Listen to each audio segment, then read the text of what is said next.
polls, man. They read the polls more than any of us do. They Right. see the amount of Democrat voters, even those fucking centrist, class warfare waging white liberal wine moms who hate Medicare for all. They despise the idea of a minimum wage increase. People, you gotta know these fucking suburbanite liberal Democrats. I tell people that, like, they were the Pete Buttigieg voters. They were the people who unironically voted for Michael Bloomberg. And like, these are the people where we cannot reach. We gotta wage class war against. Even they, Yeah. man, even they are like, hey man, I don't fuck with AIPAC. Like, I want normal corruption. I want the arms dealers. I don't want this fucking Israeli corruption. I want the arms dealers and the insurance companies to make money on my politicians, not Israelis.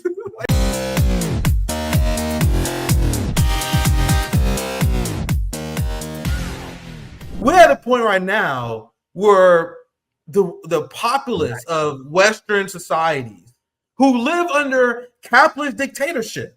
So the will of the voters does not reflect in the leadership. That's how we understand that capitalism inherently cannot be a democracy. Because you guys see, my anger is at the Swedish ruling class. Like, if you ask the ordinary Swedish person, the same way you've seen general strikes in Italy, the same way you've seen people in France tear up their cities, the same way you see people in the UK upset, you see the masses who have been rejecting Israel. In fact, the United States has been behind on this, but there is not reflected in policy. Why? Because us theory-reading Marxists, we understand that capitalism is inherently, it cannot be democracy. You can't have that. You'll be ruled by some form of capitalist dictatorship. I think the modern form of capitalist dictatorship is shown and it is expressed in the form of Zionism. Like, maybe capitalist dictatorships can form culturally in a lot of different ways, but when you look at who has the power, who has the resources, with the number one priority, the colonization of the Middle East, I think the primary structure and backbone of modern capitalist dictatorship is rooted within the capitalist structure, within the Zionist structure, I should say, the Zio-fascist structure. Let me know in the chat if you guys are feeling this analogy in what I'm saying here. But this is why I believe this should be our number one priority. This is why I believe ultimately the Palestinian resistance accepted the ceasefire, knowing that the ceasefire was full of shit. I explained this at the time. They did that because we have never seen the amount of international support for Palestinian statehood like this before. We have never seen the amount of international pressure against Israel before. We never seen Western leaders come out in support of a Palestinian state. So I believe, and I can't read their minds, but this is my guess. My guess is that the Palestinian resistance needs a rest that they deserve. They deserve a rest. And now the Palestinian people is hoping that we do our part in destroying Zionism from within. Because you can't destroy this gigantic empire with just rabid resistance forces. You need help from the inside. And because we've never seen an empire like this before. Do you understand what I'm saying? Makes sense for Rathbone? I don't know. I got 1,000%. I mean, I love it because you're coming from a Marxist perspective. And I say this a lot too, that Zionism is suffering a cultural death. And the cultural death is going to precede the economic death. We were just listening to an Israeli economist yesterday give an interview telling us that Israel is basically collapsing economically. It's now what he refers to as a zombie economy, and it's still going, but there's no support for it. There's no people. 1.5 million plus have fled Israel. There's no tourism coming into Israel these days, and it's not hard to see why that is. I think I'd be surprised if, by 2030, if it's still around. I mean, honestly, it's speed running through its extinction burst right now as we speak. And I think you also talk about how you were kind of touching on this point about how it's really the economy that is going into this. It would not materially take place if there was not a supply chain of genocide making it possible.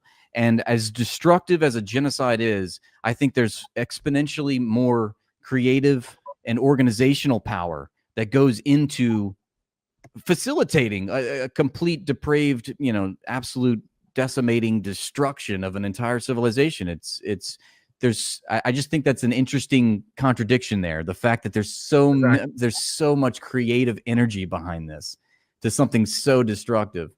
And that's really where it starts. You know, if Israel didn't get the F-35s, if they didn't get the Javelin missiles, if they didn't get all these weapons and all this funding, it wouldn't happen. They materially could not carry it out. So it falls on us. It's really our fault, I think. And when I say our, you know, it's the class distinction, and obviously it's the United States ruling class, of course, but it's the corporate capture of our government. Yeah, and I believe that's the calculation that the resistance has made. They done their part. Now they realize that like the global consensus on this issue is so dramatically different than it was 2 years ago to this day. You know what I mean? So I think they now are more reliant on the populists in the West, that they've seen protests for their cause. They've seen people not only supportive of a two-state solution, but even more radical position, like the one I believe, that I don't believe legitimately that Israel has the right to exist. I think they're leaning on that as they rebuild at the same time. Obviously, I think they're smarter. They know that Israel is going to continue their campaign in Gaza, and I believe they're ready for it, guys. I don't believe in infantizing the resistance. I think they know what they're doing. They're doing the best they can, fighting an impossible mission. Because I love history too, but you guys realize that there's never been a people that had to fight what we're fighting right now. Like, when have we ever seen an international like mob like this, a coalition of the ruling class who have these international lines? We got NATO, we have this entire Zionist entity, we have billionaires and group chats. Wait, we can study French Revolution, Russian Revolution, Cuban Revolution. We can study all the revolutions, all the fuck we want, but no one ever fought what the fuck we got. We fighting right now, guys. Yeah, like no one. And we got to brainstorm. We got to use Marxist analysis. We got to do everything we can to figure out how we're going to stop these people. But I think you want to chime in, Rathbone. I promise you, I'm going to get to this segment soon. I've been Rathbone fun to riff with you. Anything you want to add before I actually dive into this segment? No, go for it. I'm loving it. Yeah. So the point I'm making is that the tide is turning in the West. That's the setup I was going with. Even diehard Zionist Democrats are realizing where the tide are turning. And AIPAC in particular have gotten so toxic that people like Seth Moulton is now putting out statements saying that they were going to return AIPAC donations. Have you seen this? No, in fact, I've never heard it. I was trying to read the tweet, and then it's Seth. I'll read it for you. This is the tweet by Seth Moulton. Sorry, I assumed you saw. I'm gonna read it for you guys. I am returning AIPAC donations and refusing to accept any donations or support from them. The FEC filings I made yesterday reflects that we are returning donations. So you guys want to know what's happening? These Democrats are being called out during their town halls. How many footage have we covered? I've seen it all the time where Democrats are calling it like, hey, man, you taking this AIPAC money. What is this? What the fuck is this about? Even normies and fam, I've been covering this ever since I started as a citizen journalist 6 years ago. I have never seen ordinary Americans even reference AIPAC before. Now it's a large part of the conversation to the point where genocidal Zionists like Seth Moulton is openly rejecting them. And my initial response to this was, you still supported genocide, man. We're not letting you off this easily, and we shouldn't let them off this easily. But shouldn't we also take this W? I'm going to take this W because we have created a political culture where AIPAC and being connected to Zionist donors is so toxic that centrist Democrats are walking back from it. And I want you to respond to this because AIPAC did not handle it well. AIPAC had a full-fledged fucking meltdown after being rejected publicly by one of their Democrats, Seth Moulton. This is their tweet, and Rathbone, you can react to this. Seth Moulton is abandoning his friends to grab a headline.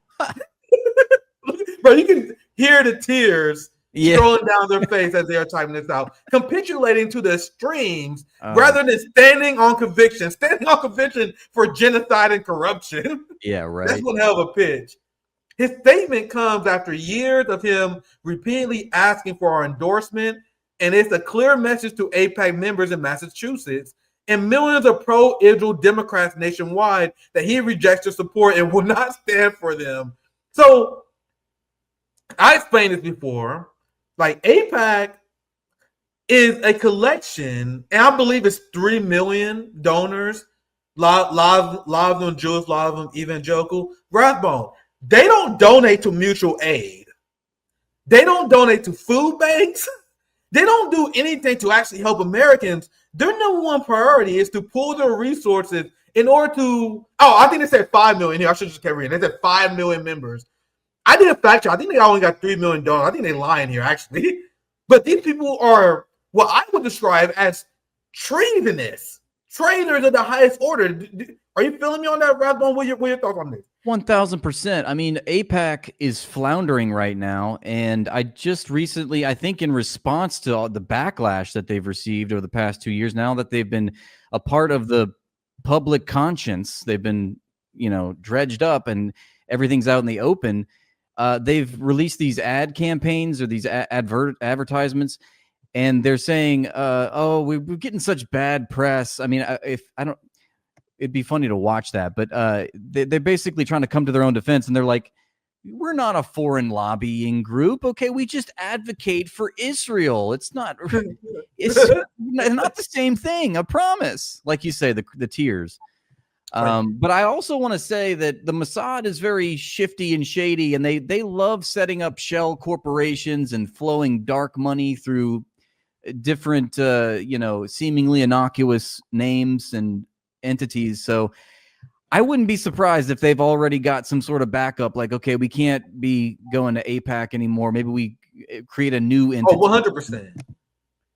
100%. You read my mind, Rathbone, because I don't even have to say it. Do I have to say it to my Arabian audience that this guy is obviously full of shit and this guy is panicking? Like, they see the polls, man. They read the polls more than any of us do. They see the amount of Democrat voters, even those fucking centrist, class warfare waging white liberal wine moms who hate Medicare for all. They despise the idea of a minimum wage increase. People, you gotta know these fucking suburbanite liberal Democrats. I tell people that, like, they were the Pete Buttigieg voters. They were the people who unironically voted for Michael Bloomberg. And like, these are the people that we cannot reach. We gotta wage class war against. Even they, man, even they are like, hey man, I don't fuck with AIPAC. Like, I want normal corruption. I want the arms dealers. I don't want this fucking Israeli corruption. I want the arms dealers and the insurance companies to make money on my politicians, not Israelis. Like, they're losing even the most fucking shameless wine mobs in the world, man. That's how bad it is. So don't think that they're doing this out of some sort of principle. They're doing this because they realize which way the tides are turning, and they're still taking Zionist money from J Street.